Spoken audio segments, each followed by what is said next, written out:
Hey guys, we're back. I am Phoebe. I am Joyce. I'm Yasha. And I'm Chloe. And we're back with another episode of The Views!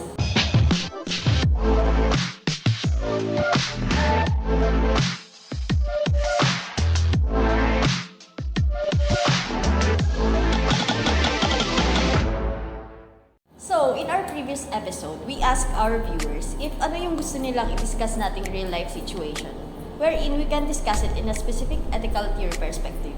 Oh yes, as far as I can remember, many of our viewers suggested we analyze the Hisashi Ouchi suffered an 83-day death by radiation poisoning. Yes, it's an interesting case, by the way. For those who don't know, Hisashi Ouchi was a technician involved in a nuclear accident in Japan in 1990. He was exposed to an extremely high dose of radiation, leading to severe radiation sickness. Despite the grim prognosis, medical teams from around the world tried to keep him alive for 83 days, which led to significant ethical debates. Oo, yan pala yun. I heard it before kasi from a colleague. Pero anyways, nabasa ko naman na yung article and saw the video about it. Diba? Parang isa din to sa magiging favorite topic ko sa channel natin. I'm COA, hindi pa nga tayo nag-discuss. But anyway, last night, we posted a link wherein you can send your questions regarding the situation. It was also mentioned that the 4Qs will analyze the case by using Aristotelian ethics, utilitarian ethics, feminist ethics, and recognition ethics. Alright, let's get started. So, Phoebe, how does Aristotelian ethics apply to this situation? Oh sure, let's dive in. So here's a question from Alexa. In Hisashi Aochi's case, how can we evaluate the application of prudence in medical decision making, considering the need to balance immediate actions with long-term consequences? In Hisashi's Ouchi's case, the application of prudence in medical decision making can be evaluated by considering the need to balance immediate actions with long-term consequences. Prudence, defined as making wise and practical decisions, it requires weighing the outcomes of continued aggressive treatment against palliative care. Given Ouchi's severe radiation exposure and rapidly worsening condition, the likelihood of recovery was extremely low, with the symptoms indicating that ongoing treatment would only prolong his suffering. And initially, there was a debate about whether prudence was fully applied as aggressive treatment persisted despite the slim chance of success. However, as his condition deteriorated and the futility of further treatment became apparent, a shift towards palliative care emerged as a more prudent approach to minimize suffering and uphold his dignity in light of inevitable outcomes. I agree. I think that given the gravity of the situation, especially in the later days of the treatment, palliative care would have been what's more appropriate. And I think that the lack of courage from the medical team was really evident at some point. If I can remember it correctly, there was this part na sinabi nila na parang wala lang gusto mag-voice out of the reality of the situation for fear of losing their morale and achieving their goal, which is saving the life of Hisashi. I think yung sa courage naman, we can discuss it in later parts since nandun din sa analysis is yung sa courage by yung sa Aristotelian ethics. We have two questions from Dave. Question 1, how would applying principles of justice influence decisions regarding Ouchi's medical care, considering factors such as minimizing harm, promoting dignity, and ensuring fair treatment for all involved? And question 2, do you think that the medical professionals were courageous enough to keep Ouchi alive despite his condition? I think yung applying principles of justice would significantly influence decisions regarding Ouchi's medical care, particularly about minimizing harm, promoting dignity, and ensuring fair treatment for all involved. Considering the cornerstone of justice in ethical decision-making, persisting with aggressive treatments for Ouchi despite his grim prognosis and severe suffering might not align with the common good, potentially prolonging unnecessary pain and distress without substantial benefits. In terms of distributive justice naman, we would require acknowledging the seriousness of Ouchi's condition and shifting towards the interventions and aid at comfort rather than persisting with aggressive treatments, thus prioritizing his dignity and minimizing his suffering. Moreover, corrective justice would advocate for stopping aggressive treatments if they're not helping and causing more harm, ensuring Ouchi's autonomy and dignity are respected while preventing further pain. In essence, justice demands a balanced consideration of Ouchi's well-being, the common good, and the ethical obligation to minimize harm and ensure fair treatment for all involved in in medical care. So, doon naman sa second question, which is, do you think that the medical professionals were courageous enough to keep Ouchi alive despite his condition? In regards with that, the medical professionals did not exhibit courage in Ouchi's case.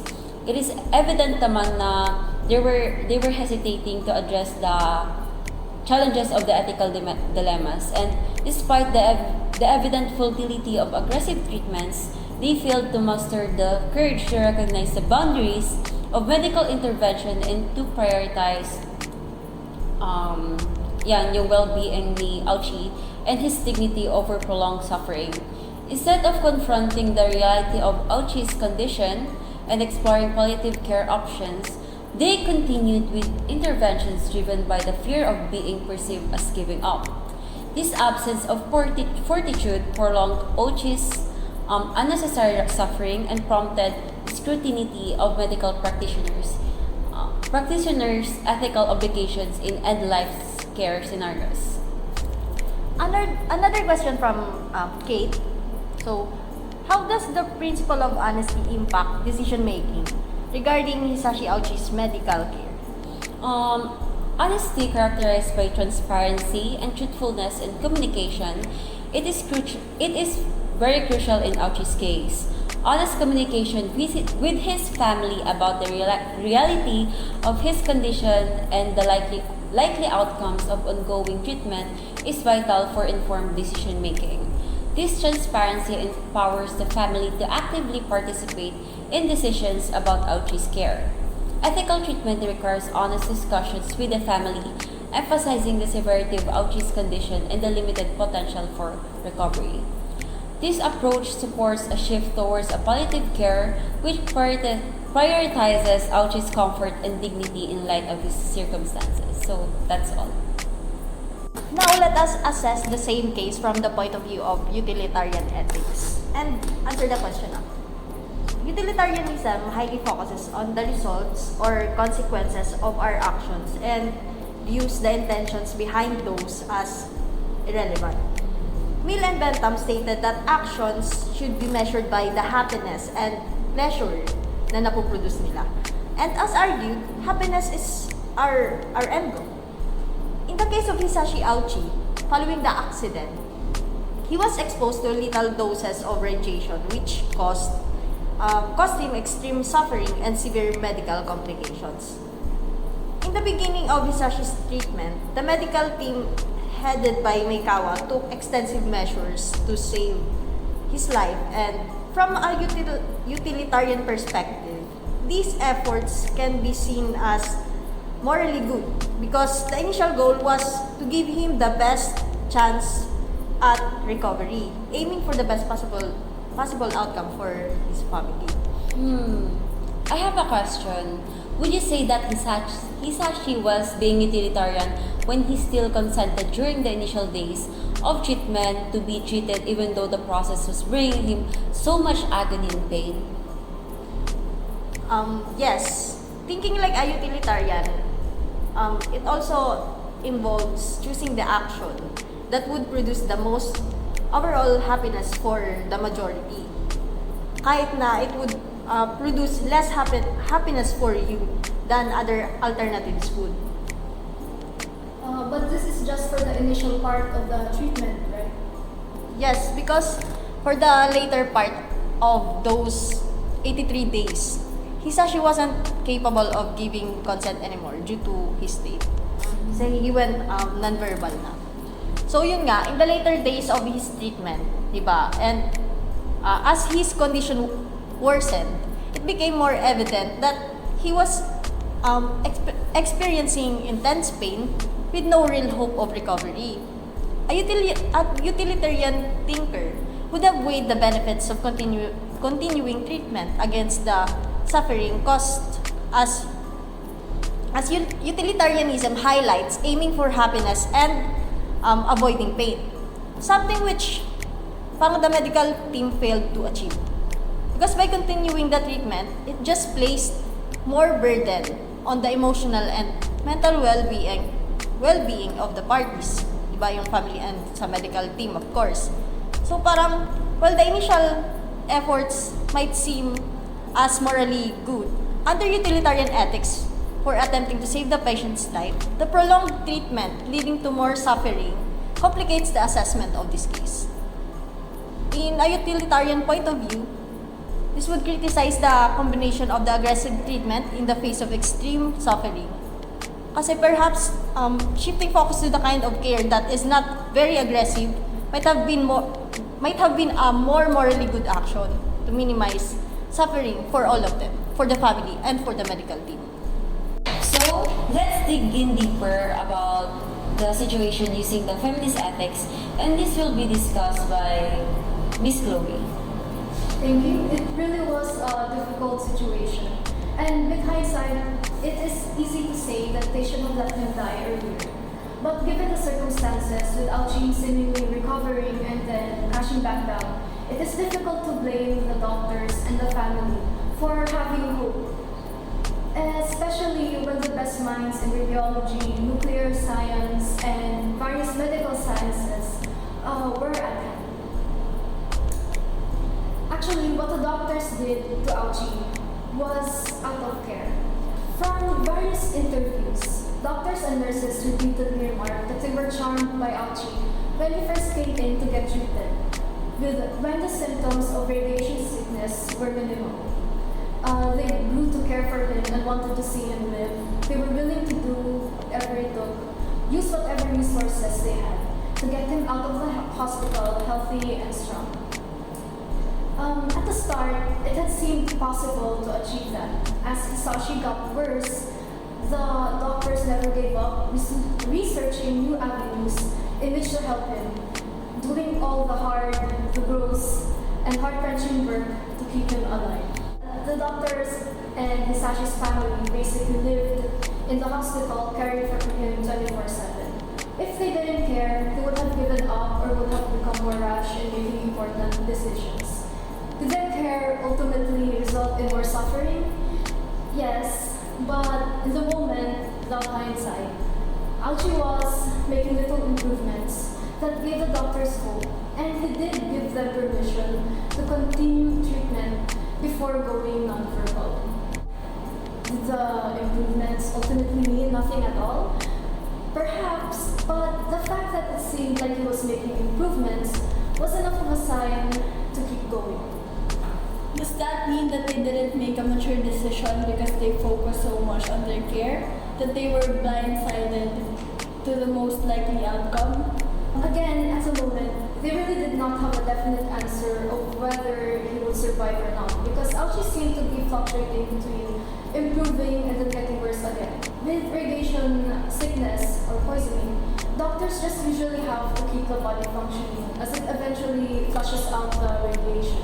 So in their perspective, they'll have to keep Ouchi alive through the worst of the symptoms, and his body will eventually start repairing itself. Perhaps making the procedure worth it if he could eventually live past it. Would it have been better to not have cared and let him die when there were signs that he could improve, or to have been overwhelmed by his suffering, that they end his life on what could have been prematurely? And who is to say when a life is or isn't worth saving anymore? That's the question, isn't it? I think the doctors in the family did ultimately make a mature decision when it was clear that they really could not do anything else. When his body gave out despite treatment, the doctors did propose to the family to let Ouchi die. And when the family were given all the information and given the choice, they all did agree. To answer the question of whether or not it was ethical to initially keep him alive for as long as they did, feminist ethics alone cannot rightfully say whether it is or isn't. Because feminist ethics is more of an exploration of why people make the choices they make to understand their reasoning, the circumstance, and extending compassion and collaboration, emphasizing that some feelings are just as important and valid in making moral decisions as those of the more rigid ethical theories. In this situation, did their care ultimately lead to a moral decision? And a lot of your questioning, and the answer is yes and no. Their care had driven them to try everything to save a life, despite the easier choice of letting him die, and some would agree that their goal, preservation of life, is a moral one. However, some could argue that Hisashi's eventual loss of ability to give continuous consent and his extreme pain combined makes their care to result in immorality. One thing's for certain, when there really was no realistic way that he could live beyond the treatment, they did not let their care delude them into believing otherwise, resulting in a mature conclusion of letting him go. Grabe, thank you, Chloe, for that. I would say that's a unique take on this topic. Yeah, it proves just how extensive and interesting the topic is. So to start with the recognition ethics, here's a question for you. So to what extent did the medical team's decision to continue treating Hisashi Ouchi respect his dignity and agency, considering his inability to consent or protest his treatment, and the severe pain he endured, in the context of his extremely low chances of recovery? In recognition ethics, the focus is on acknowledging and respecting the inherent dignity and the agency of individuals, particularly in contexts where they may be vulnerable or unable to advocate for themselves. Well, Hisashi Ouchi's case presents a complex ethical dilemma that requires careful consideration of these principles. Hisashi Ouchi, following a critical nuclear accident, was in an extremely compromised state, unable to communicate or participate in decisions regarding his medical care. Well, in such situations, recognition ethics would demand that the medical team actively recognize Ouchi's humanity, agency, and inherent worth, even in his incapacitated state. Respecting Ouchi's dignity would involve considering his subjective experience, including the severe pain he endured and the impact of continued treatment on his overall well-being. This would entail recognizing his suffering and the potential loss of autonomy resulting from aggressive interventions with little hope of meaningful recovery. Furthermore, recognition ethics would require the medical team to acknowledge Ouchi's agency by considering what treatment approach aligns best with his values and preferences, even if they cannot be explicitly communicated. This involves weighing the potential benefits and burdens of treatment while considering Ouchi's likely wishes, and also the principle of non-maleficence or do no harm. In this context, continuing aggressive treatment despite Ouchi's slim chances of recovery could be seen as a failure to adequately recognize his dignity and agency. It may prioritize medical goals over his well-being and autonomy, potentially disregarding his subjective experience and right to undignified death. Therefore, in applying recognition ethics to Ouchi's case, there are significant ethical implications regarding the balance between beneficence, non-maleficence, and respect for his dignity and agency. Ultimately, ethical decision-making would necessitate a nuanced consideration of these factors to ensure that Ouchi's humanity and autonomy are appropriately recognized and honored throughout his medical care journey. There you have it, all of the ethical theories analyzed in a single case. We started with Aristotelian to utilitarian, then feminism, and finally recognition ethics. All gave us a wide range of perspectives. So we're nearing the end of the video. So let's go back to our main question.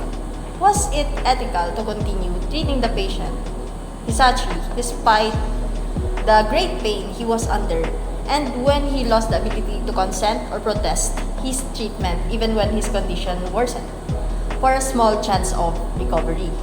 Kasi for utilitarian ethics, under the lens of utilitarianism, it wouldn't be ethical considering that utilitarian ethics suggests the initial efforts to save his life were justified.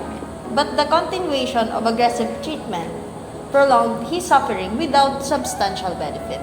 Yeah, and I agree. And for me, based in Aristotelian ethics analysis, the whole situation was not ethical. And despite the ethical considerations and medical care provided, the immense suffering Ouchi endured suggests that eudaimonia was not achieved in this case. I think we can all agree naman na at some point, it was already not morally right to continue with the treatment, especially when the patient already went non-verbal. But it is also important to add what Chloe said kanina na parang at some point or at another point when there was no realistic way even to be on the treatment, they did not let their care delude them into believing otherwise. And that was really a mature conclusion.